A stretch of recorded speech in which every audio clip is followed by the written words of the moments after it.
ক্লাসের সাথে আছি আমি মোহাম্মদ মোজাম্মেল হোসেন, প্রভাষক তথ্য যোগাযোগ প্রযুক্তি, পাঁচশোকি বেগম আনোয়ারা ডিগ্রি কলেজ। প্রিয় শিক্ষার্থীরা, যান্ত্রিক ত্রুটির কারণে আজকে যথাসময়ে ক্লাসটা নিতে পারিনি, একটু দেরি হয়ে গেল। যাই হোক, যারা ক্লাস দেখছো তোমরা জানো যে আমরা শুরু করেছিলাম প্রোগ্রামিং ল্যাঙ্গুয়েজের প্রোগ্রাম ডিজাইনের যে পার্টটুকু ছিল সেই পার্টটুকু নিয়ে আমরা আলোচনা করেছি গত ক্লাস পর্যন্ত। তো গত ক্লাস পর্যন্ত আমরা কিন্তু অ্যালগোরিদম, ফ্লোচার্ট, তার আগে আমরা যেগুলো পড়েছিলাম তার মধ্যে ছিল প্রোগ্রামিং, বিভিন্ন প্রোগ্রামের স্তর, প্রোগ্রামের ভাষা ইত্যাদি ইত্যাদি নিয়ে আমরা আলোচনা করেছিলাম।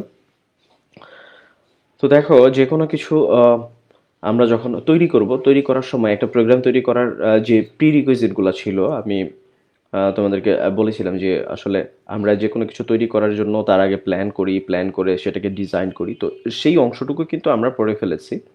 তো আমরা আজকে থেকে দেখব যে একটা নির্দিষ্ট প্রোগ্রামিং ল্যাঙ্গুয়েজ নিয়ে আলোচনা করব, যার মাধ্যমে আমরা কোডিং করব, আমরা একটা প্রোগ্রামকে ডেভেলপ করব। ডেভেলপের যে মেইন পার্টটুকু, কোডিং যে অংশটুকু, সেই অংশগুলো নিয়ে আমরা আলোচনা করব হচ্ছে আমাদের এই অংশে।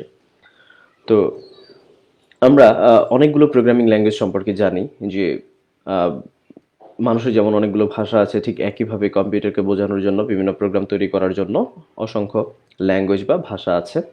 তো তার মধ্যে থেকে যে কোনো একটা সফটওয়্যার তৈরি করার জন্য বা একটা প্রোগ্রাম তৈরি করার জন্য কিন্তু এমন না যে অনেকগুলো ভাষার সংমিশ্রণ, যে কোনো একটা ভাষা নির্ধারিত করে সেই ভাষায় কিন্তু একটা প্রোগ্রাম রচনা করা হয়। তো অসংখ্য ভাষা থেকে যে কোনো একটা ভাষা নির্ধারণ করেই কিন্তু আমরা প্রোগ্রামিং করে থাকি। তো ডেভেলপার কি করে যে যে নির্দিষ্ট প্রোগ্রামটা বা প্রবলেমটা সলিউশন করবে, সেই নির্দিষ্ট প্রবলেমটা আসলে কোন ভাষা দিয়ে সহজ হয় সেটাই কিন্তু ডেভেলপার চুজ করে। তো আমাদের এইচএসসির যে সিলেবাস, সেই সিলেবাসে তোমাদের সাথে আমি যেটা আলোচনা করব সেটা হচ্ছে সি প্রোগ্রামিং ল্যাঙ্গুয়েজ। তার মানে আমরা সবগুলো ল্যাঙ্গুয়েজ থেকে শুধুমাত্র সি নিয়ে আলোচনা করব। সি এর বেসিক যে আলোচনা আছে সেগুলাই আমরা আমাদের সিলেবাসের মধ্যে আছে, আমরা সেগুলো নিয়ে আলোচনা করব। তো ভাষা নির্ধারণের ক্ষেত্রে আমরা কিন্তু দেখেছিলাম যে আসলে একটা প্রোগ্রাম রচনা করার জন্য আসলে ভাষা নির্ধারণটা কতটা জরুরি। কেননা ভাষা নির্ধারণ আমরা যদি সঠিকভাবে করতে না পারি তাহলে দেখা গেছে যে সেক্ষেত্রে কিছু দূর প্রোগ্রাম করার পর তখন আমাদের একটা বাধা তৈরি হতে পারে, বা কোনো কারণে যদি আমাদের নতুন কিছু অ্যাড করতে হয় যেটা, যার রিসোর্স সহজ না, তো সেই ক্ষেত্রে কিন্তু আমাদের প্রোগ্রামটা অসম্পূর্ণ থেকে যাবে। সেই জন্য ভাষা নির্ধারণ করা কিন্তু খুবই জরুরি একটা বিষয়। তো আজকে থেকে যেই ল্যাঙ্গুয়েজ নিয়ে আলোচনা করব সেটা হচ্ছে সি। তো চলো শুরু করা যাক আজকের লেকচার। দেখো, সর্বপ্রথমে আমরা একটু জেনে নেই যে আসলে সি কি। সি হলো একটা প্রোগ্রামিং ল্যাঙ্গুয়েজ। তো সি এটা আসলে এটাকে আমরা মধ্যম লেভেলের ভাষাও বলে থাকি। আমরা প্রথম স্তরের ভাষা, দ্বিতীয় স্তরের ভাষা, তারপর হাই লেভেল ল্যাঙ্গুয়েজ ইত্যাদি ইত্যাদি আমরা পড়েছি। তখন আমরা জানি যে আমরা অ্যাসেম্বলি ল্যাঙ্গুয়েজ ছিল। তো অ্যাসেম্বলি ল্যাঙ্গুয়েজ সেগুলো কিন্তু নিম্ন স্তরের ভাষা হিসেবে ছিল। তো সি হচ্ছে মধ্যম স্তরের ভাষা, এবং সি এমন একটা ভাষা যাকে আসলে সাধারণত বলা হয় mother of programming language. Mother of programming language বলতে বুঝতেই পারছো যে সি এর গুরুত্বটা আসলে কতটা বোঝানো হয়েছে। যে কোনো প্রোগ্রামিং ল্যাঙ্গুয়েজের বেসিকটা কিন্তু আমরা সি থেকেই সাধারণত পেয়ে থাকি। তুমি যদি সি মোটামুটি বোঝো বা সি দিয়ে শুরু করো তোমার প্রোগ্রামিং ক্যারিয়ার, তাহলে কিন্তু বাকি প্রোগ্রামিংগুলো তোমার জন্য শিখতে অনেকটাই সহজ হয়ে যাবে। সি এর যে সিনটেক্সগুলো আছে তুমি এখান থেকে একটা প্রাইমারি ধারণা কিন্তু পেয়ে যাবে। আর সি কেন মাদার অফ প্রোগ্রামিং, কারণ হলো সি দিয়ে অনেক এত বেশি প্রোগ্রাম রচনা করা হয়েছে কম্পিউটারের অনেক মেশিন, তোমার কম্পিউটারের বিভিন্ন হার্ডওয়্যারকে সরাসরি সি এর মাধ্যমে কিন্তু আমরা আয়ত্ত করতে পারি। সি দিয়ে প্রোগ্রাম লিখে সেই প্রোগ্রাম দিয়ে ম্যাক্সিমাম মেশিনের হার্ডওয়্যারকে কিন্তু নিয়ন্ত্রণ করা সম্ভব হয়, যেটা অন্য কোনো ভাষা দিয়ে সম্ভব হয় না এত সহজে। তো সি এমন এত বেশি ইউজ করা হয়েছে যে এটাকে পরবর্তীতে এই জন্যই বলা হয়ে থাকে সাধারণত যে মাদার অফ ল্যাঙ্গুয়েজ। তার মানে সিটা খুবই গুরুত্বপূর্ণ একটা প্রোগ্রামিং ল্যাঙ্গুয়েজ, যেটা মধ্যম স্তরের হলেও এটা কিন্তু দুইটা হাই লেভেল ল্যাঙ্গুয়েজের মধ্যেও পড়ে। সি হাই লেভেল ল্যাঙ্গুয়েজের মধ্যেও পড়ে, এটা নিম্ন স্তর, মধ্য স্তর এবং হাই লেভেল ল্যাঙ্গুয়েজের মধ্যেও কিন্তু একটা সম্পর্ক তৈরি করে এবং 3 লেভেলের ক্ষেত্রেই কিন্তু এটা কার্যকরী একটা ভূমিকা পালন করে। তাছাড়া সি দিয়ে কিন্তু বেশিরভাগ কম্পাইলার বলো বা ইন্টারপ্রেটার বলো, এইগুলা কিন্তু সি দিয়েই বেশিরভাগ তৈরি করা। তো সেই জন্যে সিকে মাদার অফ ল্যাঙ্গুয়েজ বলা হয়। তো সি এর আবিষ্কারক বা সি প্রথম ব্যবহার করেছিলেন হচ্ছে ড্যানিশ রিচি, যিনি সর্বপ্রথম ইউনিক্স অপারেটিং সিস্টেমের মধ্যে একটা মেশিনে, ইউনিক্স অপারেটিং সিস্টেম চালিত একটা মেশিনের মধ্যে তিনি এই সি প্রথমে প্রয়োগ করেন, যে মেশিনটার নাম ছিল ডিইসি পিডিপি 11। তো এই মেশিনের মধ্যে তিনি সর্বপ্রথম সি এর ব্যবহার শুরু করেন। তো সি এর সি ছাড়াও কিন্তু আমাদের আরো অসংখ্য প্রোগ্রামিং ল্যাঙ্গুয়েজ আছে, A B C D E এভাবে জেড পর্যন্ত যদি বলো তুমি, অসংখ্য প্রোগ্রামিং ল্যাঙ্গুয়েজ আছে। এছাড়াও পাইথন, জাভা, দেখো এখানে আমি 3টা প্রোগ্রামিং ল্যাঙ্গুয়েজের নাম উল্লেখ করেছি। এখানে দেখো C plus plus, Java, C sharp বা এটা সি হ্যাশ বলা হয়। তো এই প্রোগ্রামিং ল্যাঙ্গুয়েজগুলো কিন্তু সি ছাড়াও আরও অসংখ্য প্রোগ্রামিং ল্যাঙ্গুয়েজ আছে, কিন্তু সি হচ্ছে একটা বেসিক প্রোগ্রামিং ল্যাঙ্গুয়েজ, যেটা থেকে তুমি এত বেশি ধারণা পাবে যে পরবর্তী প্রোগ্রামিং ল্যাঙ্গুয়েজগুলো নিয়ে যখন তুমি পড়াশোনা করবে বা শিখতে যাবে, তখন তোমার জন্য আরও বেশি সহজ হয়ে যাবে। কারণ তুমি সি থেকে অনেক সিনট্যাক্স, অনেক কিছু শিখতে পারবে। এখান থেকে তুমি অনেক লাইব্রেরি শিখতে পারবে, আরও অনেক কিছু তুমি এখান থেকে শিখতে পারবে, যা তোমার পরবর্তী প্রোগ্রামিং ক্যারিয়ারে অনেক বেশি একটা গুরুত্বপূর্ণ প্রভাব ফেলতে পারে। তো আশা করি সি এর বিষয়টা তোমাদের কাছে ক্লিয়ার হয়েছে যে সি আসলে একটা প্রোগ্রামিং ল্যাঙ্গুয়েজ, এটা মাদার অফ প্রোগ্রামিং ল্যাঙ্গুয়েজ এবং এটার গুরুত্ব অপরিসীম। আমরা আস্তে আস্তে সি নিয়ে আলোচনা করব এবং সি এর বিভিন্ন প্রোগ্রাম নিয়ে আমরা ছোটোখাটো প্রোগ্রাম করে দেখব। চলো সামনের দিকে যাওয়া যাক। ফাংশন, ফাংশনের হেডার ফাইল, আসলে ফাংশনের হেডার ফাইল কি? তো সি প্রোগ্রামিং নিয়ে যেহেতু আলোচনা করছি, আমি ধারাবাহিকভাবে সি প্রোগ্রাম কিভাবে করা যায় তার জন্য যে জিনিসগুলো আমাদের জানতে হবে এবং যেগুলো আমাদের প্রয়োজন, সেই জিনিসগুলো নিয়ে আমরা আলোচনা করব। যে আমরা প্রত্যেকটা জিনিস অবশ্যই আমাদের জানতে হবে। যেমন একটা সাপোজ আমরা যদি একটা অ্যাপার্টমেন্ট তৈরি করতে যাই বা একটা বিল্ডিং তৈরি করতে যাই, তাহলে বিল্ডিং তৈরি করার জন্য যে ইকুইপমেন্টগুলোর নাম কিন্তু আমাদের জানতে হবে। আদারওয়াইজ আমরা কিন্তু সেগুলা, আমরা যে কাজ করব, সাপোজ আমাদের রড লাগবে, আমাদের সিমেন্ট লাগবে, বালি লাগবে, এই জিনিসগুলোর যদি আমরা নামই না জানি, বা কোনটা রড, কোনটা সিমেন্ট, কোনটা ইটা, এই জিনিসগুলা আমরা যদি না জানি, তাহলে কিন্তু আমরা সেগুলা ঠিক মতন সঠিকভাবে ব্যবহার করতে পারবো না। তাহলে তোমাকে যখন রড আনার জন্য বলবে, তুমি রডের পরিবর্তে ইট নিয়ে চলে এসেছো, তাহলে তো সেটা কাজ হবে না। তো এই জিনিসগুলো কিন্তু আমাদের ভালোভাবে জানতে হবে। তো একইভাবে প্রোগ্রামিং করার জন্য আমাদের এই জিনিসগুলো জানতে হবে যে প্রোগ্রামিং করার জন্য আমার কী জিনিস লাগছে, কোনটা কিওয়ার্ড বলে, কোনটা কি, কোনটা হেডার ফাইল, কোনটা মেইন ফাংশন, ফাংশন কি, এই প্রত্যেকটা জিনিস আমাদের জানতে হবে। যখন আমরা এই প্রত্যেকটা জিনিস জানবো, তখনই কিন্তু আমরা একটা প্রোগ্রামিং বা একটা প্রোগ্রাম রচনা করতে পারবো। আদারওয়াইজ আমরা যদি না জানি যে কোনটা হেডার, কোনটা হচ্ছে মেইন ফাংশন, এগুলো সম্পর্কে যদি আমাদের ধারণা না থাকে, তাহলে কিন্তু আমরা সেগুলো প্রয়োগ করতে পারবো না প্রোগ্রামিংয়ের মধ্যে। তো এই জন্যই আমাদেরকে এই জিনিসগুলো জানতে হবে। তো আমি চেষ্টা করব তোমাদেরকে স্টেপ বাই স্টেপ প্রত্যেকটা জিনিস দেখানোর জন্য, যাতে করে তোমরা সহজে একটা প্রোগ্রাম রচনা করতে পারো এবং প্রোগ্রাম রচনা করার ক্ষেত্রে তোমরা প্রত্যেকটা জিনিস, প্রত্যেকটা কী অর্থ বহন করে, সেই জিনিসগুলো তোমরা জানতে পারো। তো দেখো, তার মধ্যে ফাংশনের হেডার ফাইল অনেক গুরুত্বপূর্ণ একটা জিনিস। এটা কেন দরকার হয় দেখো, হেডার ফাইল, এখানে অনেকগুলো হেডার ফাইলের কথা বলা আছে। দেখো, আমরা আসলে সবগুলো হেডার ফাইল নিয়ে আলোচনা করবো না এবং সবগুলো হেডার ফাইল আমাদের জানার দরকারও নেই। এছাড়াও এখানে যা দেখছো তাছাড়াও আরও অসংখ্য হেডার ফাইল আছে, যেগুলো আমরা সি এর মধ্যে ব্যবহার করে থাকি। এখন হেডার ফাইল আসলে কি? দেখো, হেডার ফাইলটা আসলে কি? হেডার ফাইল হচ্ছে যে আমরা এই যে সি প্রোগ্রাম রচনা করি, সি প্রোগ্রাম রচনা করতে গেলে আমাদের সেখানে সবার উপরে একটা হেডার বা কিছু জিনিস ইনক্লুড করতে হয় বা কিছু জিনিস সংযুক্ত করতে হয়, যেখানে সেই আমরা যেই ফাংশনগুলো ব্যবহার করব সি প্রোগ্রামের মধ্যে, সেই ফাংশনগুলার আসলে কি কাজ, এই কাজগুলো আসলে প্রকাশ করে। তো হেডার ফাইল আসলে আমরা যে ফাংশনগুলো ব্যবহার করি, সেই ফাংশনগুলো সম্পর্কে তথ্য সে নিয়ে রাখে। সেই তথ্যগুলো জমা থাকে হচ্ছে হেডার ফাইলের মধ্যে। তো আমরা যখন প্রোগ্রাম রচনা করি, প্রোগ্রাম রচনা করার ক্ষেত্রে সব একেবারে প্রথম দিকে আমাদেরকে সেই হেডার ফাইলগুলা ইনক্লুড করতে হয়। হেডার ফাইলগুলা ইনক্লুড করলে আমরা যখন প্রোগ্রামে আমাদের ফাংশনগুলা যখন আমরা ব্যবহার করি বা যে প্রিডিফাইন যে ফাংশনগুলা থাকে সেই ফাংশনগুলা যখন আমরা ব্যবহার করি তখন প্রোগ্রাম বুঝতে পারে যে এই ফাংশনের কাজটা আসলে কি। আমরা যে উপরে হেডার ফাইলগুলা অ্যাড করি, তো এই হেডার ফাইলগুলো অনেকটা ডকুমেন্টেশনের মতন, সেখানে কোনটার কি কাজ সেগুলা বিস্তারিত বর্ণনা করা আছে। তো আমরা যদি হেডার ফাইল ব্যবহার না করি তাহলে কিন্তু আমাদের অনেক বেশি লাইন কোড লিখতে হতো এবং আমাদেরকে বিস্তারিতভাবে যেই ফাইলের মধ্যে আমরা কোড করছি সেখানে কিন্তু আমাদের বিস্তারিতভাবে জানাতে হতো। এই জন্যে হেডার ফাইলটার মধ্যে আসলে অসংখ্য আহ, যে ফাংশনগুলো আছে, ফাংশন কি কাজ করবে, কখন সেটা ব্যবহার করবে, সেটা ব্যবহার করলে কি হবে, এই সব বিস্তারিত প্রত্যেকটা ফাংশন সম্পর্কে বিস্তারিত তথ্য কিন্তু হেডার ফাইলের মধ্যে থাকে, যেটা আমরা পরবর্তীতে জাস্ট এক লাইনের মধ্যে ইনক্লুড করে আমরা সেই ফাংশনগুলো ব্যবহার করতে পারি। এবং ফাংশনগুলো যখন আমরা ব্যবহার করি হেডার ফাইলের মাধ্যমে সেই কম্পাইলার বা ইন্টারপ্রেটার কিন্তু সেটা বুঝতে পারে যে আসলে এই ফাংশনটা আমি কেন ব্যবহার করলাম, এটা কোত্থেকে এসেছে এবং এর কাজ কি। তো এখনো হয়তো অনেকে ক্লিয়ার না, কারণ হচ্ছে যেহেতু তোমাদের সামনে কোড নেই বা কোডিং সম্পর্কে তোমাদের আইডিয়াই নেই, সেই জন্য হয়তো তোমরা এখনো বুঝতে পারছো না। যখন আমরা একটা কোড রান করব বা একটা কোড নিয়ে আলোচনা করব তখন কিন্তু তোমরা এটা বিস্তারিত বুঝতে পারবে, আরো ভালোভাবে বুঝতে পারবে তোমরা।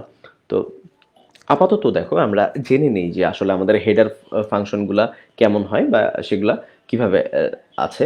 দেখো এখানে আমরা সবচেয়ে বেশি ব্যবহার করব হচ্ছে প্রিন্টএফ, স্ক্যানএফ এবং গেটসিএইচ। এটা অনেক সময় দেখতে পারো, যদিও এটার ব্যবহার খুব একটা নেই আমরা যে প্রোগ্রামিংগুলো করব সেখানে, তারপরও এটা আমরা অনেক বইয়ে হয়তো দেখবা যে হয়তো গেটসিএইচ ব্যবহার করেছে। তো আর এছাড়া আমরা ব্যবহার করব হচ্ছে এসকিউআরটি, পিওডব্লিউ বা পাওয়ার, যেটাকে আমরা বলি স্ট্রিং কপি, খুব একটা ব্যবহার হবে না। তো আমাদের এইখানে দেখো আমরা সবচেয়ে বেশি ব্যবহার করব হচ্ছে প্রিন্টএফ, স্ক্যানএফ, গেটসিএইচ এবং এসকিউআরটি ও পিওডব্লিউ। এই পাঁচটা হেডার ফাংশন আমরা একটু বেশি ব্যবহার করে, এই ফাংশনগুলো আমরা একটু বেশি ব্যবহার করব, যার কারণে এই ফাংশনগুলার রিলেটেড হচ্ছে এই হেডার ফাইলগুলা। দেখো আমি বলেছিলাম যে আসলে প্রোগ্রামে আমরা যে ফাংশনগুলো ব্যবহার করব তাদের হেডার ফাইল আমরা ইউজ করব। তাহলে দেখো এই পাঁচটা ফাংশন ব্যবহার করার ক্ষেত্রে এখানে আমাদের টোটাল হেডার ফাইল লাগবে। দেখো প্রিন্টএফ এর জন্য stdio.h, স্ক্যানএফ এর জন্য stdio.h। তো এগুলো হচ্ছে মূলত header file. stdio.h, dot H হচ্ছে এক্সটেনশন, হেডার ফাইলের এক্সটেনশন। এক্সটেনশন আমরা এর আগে এক্সটেনশন শব্দটার সাথে পরিচিত হয়েছিলাম যখন এইচটিএমএল করেছিলাম, তখন তোমাদেরকে বলেছিলাম যে ডট এইচটিএমএল আমরা ব্যবহার করে থাকি, কারণ হচ্ছে এটা এইচটিএমএল ফাইল সেটা বোঝানোর জন্য আমরা ডট এইচটিএমএল ব্যবহার করে থাকি। তো এখানে আমাদের এই হেডার ফাইলটাকে ডট এইচ দিয়ে এটার এক্সটেনশন বোঝানো হয়েছে। সি প্রোগ্রামিংয়ে সাধারণত ডট এইচ দিয়ে হেডার ফাইলের সাথে ডট এইচ দিয়ে হেডার ফাইলকে সংযুক্ত করা হয়।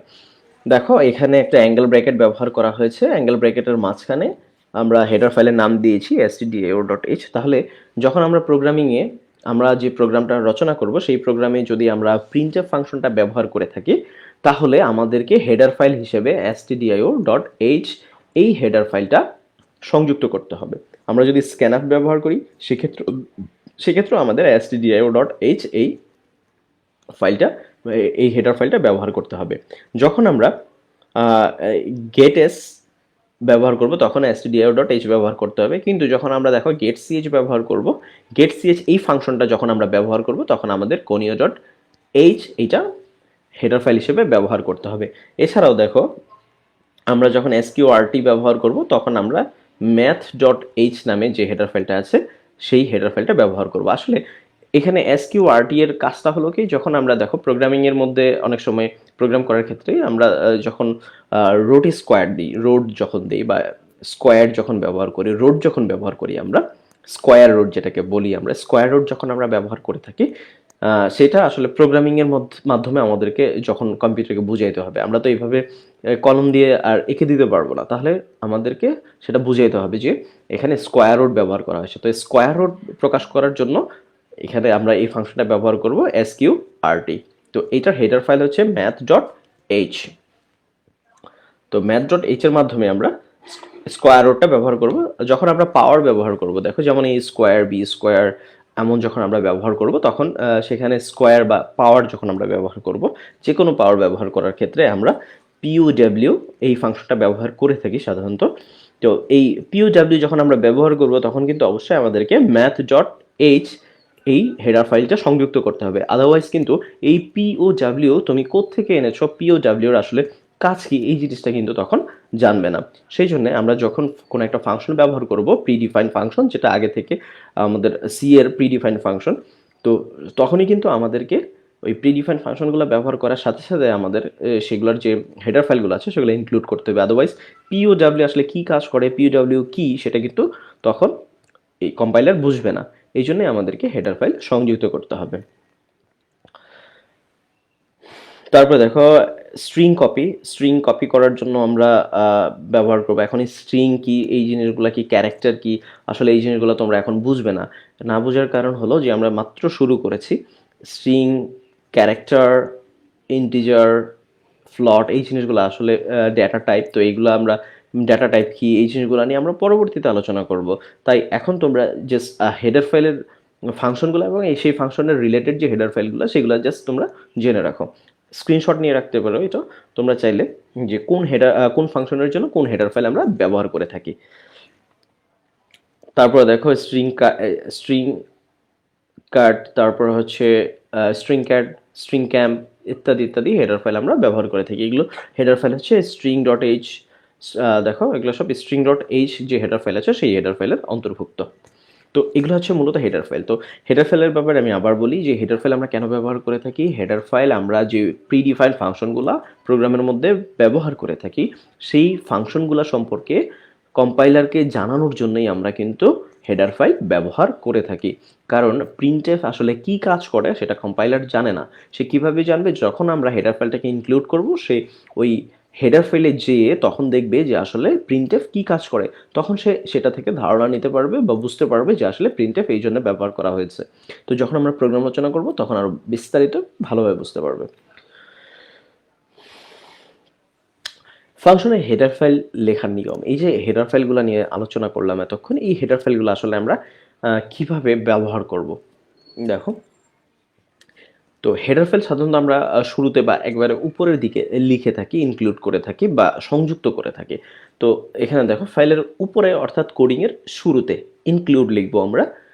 দেখো ইনক্লুড লেখার পূর্বে এখানে আমরা একটা হ্যাশ সাইন ব্যবহার করেছি, হ্যাশ ইনক্লুড, তারপর অ্যাঙ্গেল ব্র্যাকেট, আর অ্যাঙ্গেল ব্র্যাকেটের মাঝখানে হচ্ছে হেডার ফাইলের নেম। হেডার ফাইলের নেম বলতে আসলে কোনগুলো দেখো, এই যে হেডার ফাইলের নাম, তাহলে stdio.h এটা একটা হেডার ফাইল।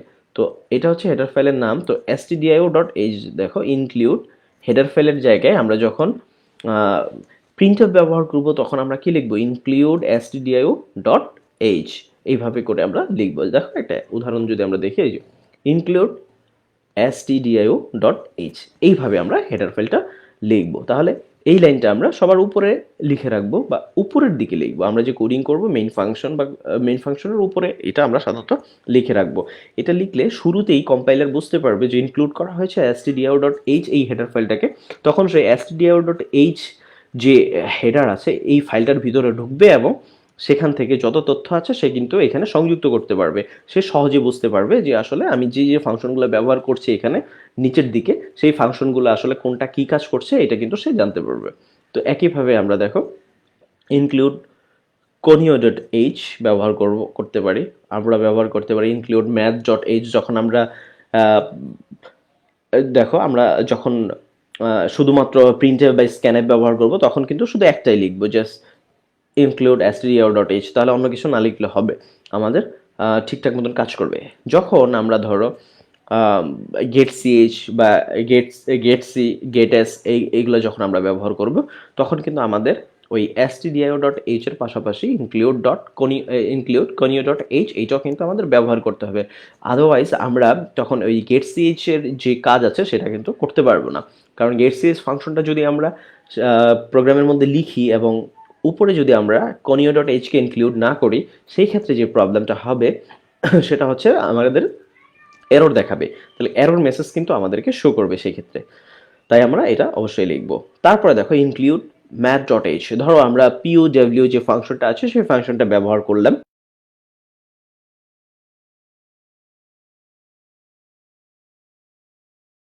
মেসেজ কিন্তু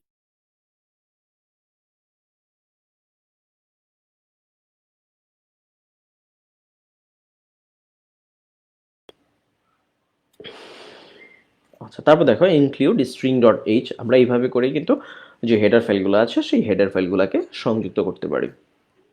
তো আশা করি বুঝতে পেরেছো যে আমরা কিভাবে হেডার ফাইলগুলো লিখতে পারি। আরো বিস্তারিত আমরা দেখতে পারবো যখন আমরা প্রোগ্রামগুলো নিয়ে কাজ করব তখন। এখন দেখো আমরা আসি সি প্রোগ্রামের এই গঠন নিয়ে।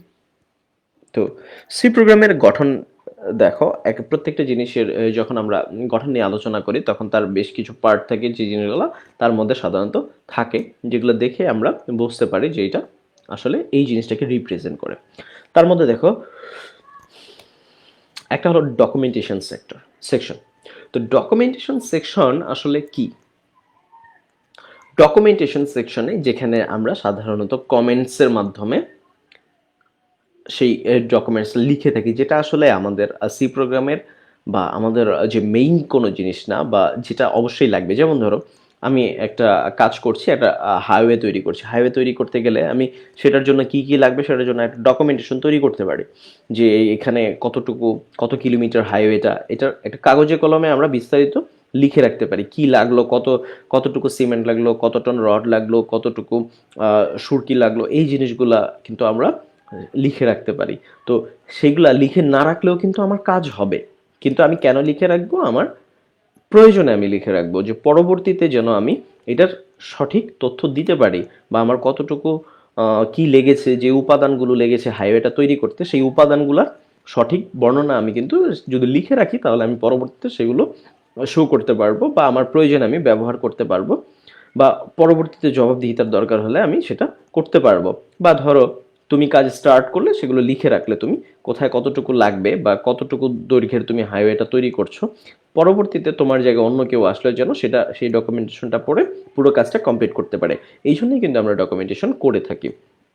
কিন্তু এই ডকুমেন্টেশন আমার প্রোগ্রামের মধ্যে খুব একটা প্রভাব ফেলে না, বা আসলে কোনো প্রভাবই ফেলে না, কারণ এটা সেটার কোনো মানে সেই যদি আমি খাতায় না লিখে রাখি তাহলে আমাদের হাইওয়ে হবে না, বিষয়টা এমন না।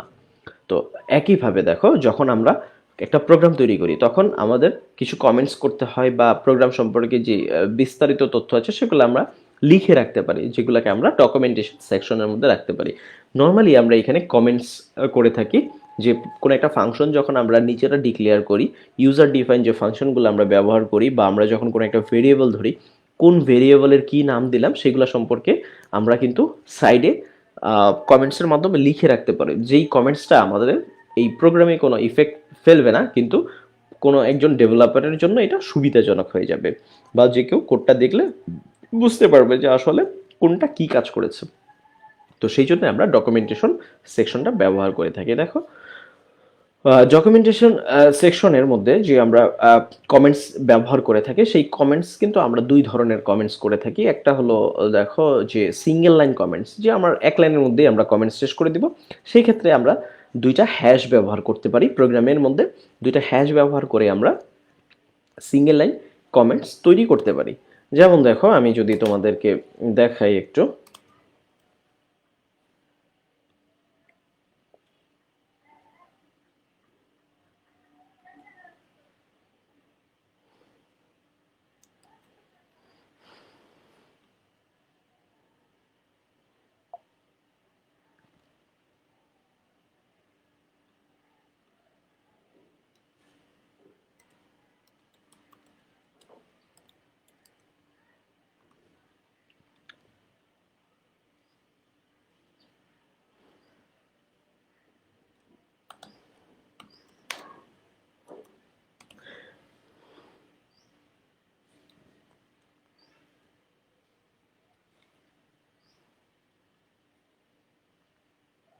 আচ্ছা দেখো আমরা সিঙ্গেল লাইন কমেন্টস যখন তৈরি করব তখন আমরা দুইটা হ্যাশ ব্যবহার করব। দুইটা হ্যাশ ব্যবহার করে যখন আমরা কোনো কিছু লিখব, যেমন ধরো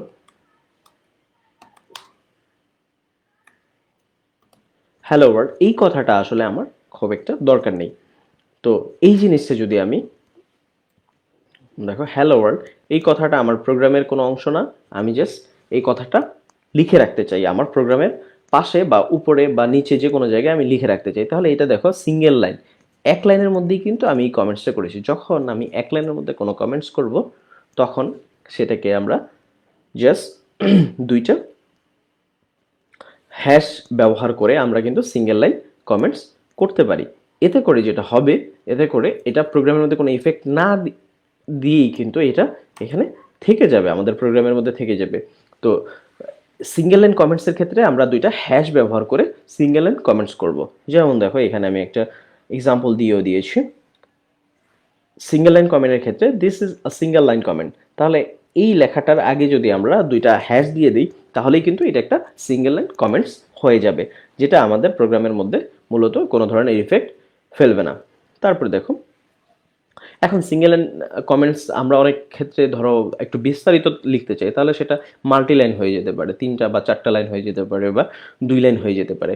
তো একাধিক লাইন যদি হয়, তাহলে সেক্ষেত্রে আমরা কি করব, শুরুতে দেখো এখানে শুরুতে হ্যাশ এবং তারপর স্টার, তারপর আমরা কমেন্টস করব, আর কমেন্টসের শেষে আমরা স্টার হ্যাশ দিয়ে সেই কমেন্টসটাকে শেষ করে দেব। যেমন দেখো এখানে মাল্টি লাইন একটা কমেন্টস আমরা দেখছি যে 2 লাইনে আমরা কমেন্টসটাকে করেছে, this is multi line comment, this is multi line comment. তাহলে দেখো এখানে 2টা লাইন আমরা ব্যবহার করেছি। তাহলে এরকম 2 লাইন বা তার থেকে অধিক লাইন যদি আমরা ব্যবহার করি এবং সেটাকে কমেন্টস আকারে দেখাতে চাই, সেক্ষেত্রে কিন্তু আমাদের হ্যাশ স্টার এবং হ্যাশ পরে তারপরে স্টার, তার মানে দেখো মাঝখানে স্টার দুইটারই, আর দুই পাশে হচ্ছে হ্যাশ, এইভাবে দিয়ে আমরা মাল্টি লাইন কমেন্টস করতে পারি। তো এই কমেন্টস যে সেকশনটা আছে, কমেন্টস করা বা হচ্ছে যে ডকুমেন্টেশন তৈরি করা, এটা কিন্তু ডকুমেন্টেশন সেকশনের মধ্যে পড়ে। সি প্রোগ্রামের গঠন পড়ছি আমরা, এবং এটা আমরা আলোচনা করছি এখন ডকুমেন্টেশন সেকশন নিয়ে। তারপর দেখো লিঙ্ক সেকশন। তো লিঙ্ক সেকশন, এই যে আমরা একটু আগে যে হেডার ফাইলের কথা বললাম তোমাদের সাথে, যে হেডার ফাইলের কথা বললাম, সেই হেডার ফাইল, লিঙ্ক সেকশন মূলত এই হেডার ফাইল নিয়ে আলোচনা করে। তো আমরা হেডার ফাইলগুলোকে সংযুক্ত করার জন্য আমরা লিঙ্ক সেকশনটা ব্যবহার করে থাকি। এটা একটা আবশ্যিক একটা অংশ। তো আমরা যে ডকুমেন্টেশন সেকশনটা দেখেছি, সেটা কিন্তু আবশ্যিক সেকশন না। তার মানে আমরা যদি ডকুমেন্টেশন না করে থাকি, তাহলে কিন্তু সি প্রোগ্রামিংয়ের মধ্যে কোনো ধরনের ইফেক্ট পড়বে না। কিন্তু লিঙ্ক সেকশনটা আমাদের আবশ্যিক একটা অংশ সি প্রোগ্রামের। কারণ হলো, তুমি যদি হেডার ফাইল সংযুক্ত না করো, তুমি আউটপুট দেখতে পারবে না। কেন? কারণ হচ্ছে আউটপুট দেখার জন্য আমাদেরকে প্রিন্টএফ ব্যবহার করতে হবে। এখন প্রিন্টএফ যখন আমি ব্যবহার করব, প্রিন্টএফ ব্যবহার করলে প্রিন্টএফ ফাংশনটা সি প্রোগ্রামের একটা বাই ডিফল্ট ফাংশন, বা এটা প্রিডিফাইন ফাংশন। প্রিন্টএফের কাজ কি, সেটা সি প্রোগ্রাম আগে থেকেই জানে যে প্রিন্টএফের কি কাজ। এখন আমরা যদি প্রিন্টএফের হেডার ফাইলটা এখানে ইনক্লুড না করি, তাহলে কিন্তু আমার আউটপুট দিবে না। তাহলে প্রোগ্রাম রান হবে, সব কিছু ঠিক আছে, তুমি কোনো ভুল করনি, কিন্তু কোনো এরর নাই, তারপরেও কোনো আউটপুট দিবে না, কারণ তুমি প্রিন্টএফ ব্যবহার করছো না। আর প্রিন্টএফ যখন তুমি ব্যবহার করবে, প্রিন্টএফ ব্যবহার করলে তোমাকে অবশ্যই হেডার ফাইল হিসেবে stdio.h ব্যবহার করতে হবে। তো লিঙ্ক সেকশনটা আমাদের এই জন্য আবশ্যিক একটা অংশ, এটা ব্যবহারই করতে হবে, লিঙ্ক সেকশন আমাদের লাগবেই। তো লিঙ্ক সেকশনটা আমরা কোথায় কিভাবে ব্যবহার করি দেখো, এই যে আমি বলেছিলাম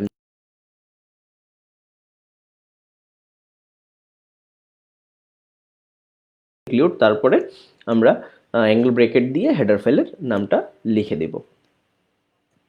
যেমন আমরা দেখতে পাচ্ছি যে হ্যাশ ইনক্লুড stdio.h, যে আমরা সাপোজ প্রিন্টএফ ফাংশনটা ব্যবহার করতে চাচ্ছি বা স্ক্যানএফ ফাংশনটা ব্যবহার করতে চাচ্ছি, তখন আমাদের হেডার ফাইল হিসেবে হ্যাশ ইনক্লুড stdio.h এই হেডার ফাইলটা